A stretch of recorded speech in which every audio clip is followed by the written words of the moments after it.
राते सपनवा दीदी ऐसा दिखाली शिव कैलन दूसरा विवाह जी शिव कैलन दूसरा विवाह जी घरवा पैसी गौरा जी बिनती कर सुनी शिवजी अरज हमार जी सुनी शिवजी अरज हमार जी किया हम हई शिवजी चोरनी से चटानी किया मानस ली भंडार जी रौरा करब दूसरा विवाह जी रौरा करब दूसरा विवाह जी नाही तुही बाड़ू गौरा चोरनी से चटानी नाही तू हो नसलो भंडार जी हम करब दूसरा विवाह जी हम करब दूसरा विवाह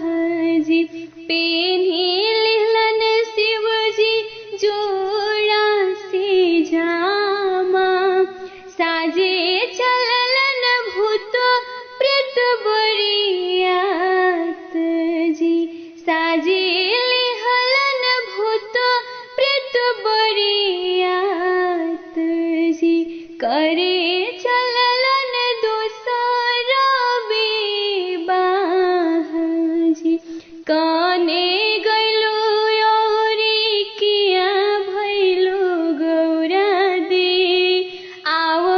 गौरा सब दिन परी जी आओ गौरा सब दिन परी जी डलिया उठाई जब देखली गौरा दे इत बाड़ी बहिनी हमार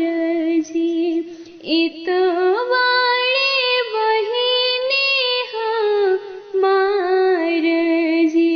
मंगिया के जुड़ी जुड़ी रही हो बहिनी कोखिया के रही हबी हुन जी कोखिया के रही हबी हुन जी ऐसन आशीष मत दहु हो बहिनी सारी जिंदगी तुहरे के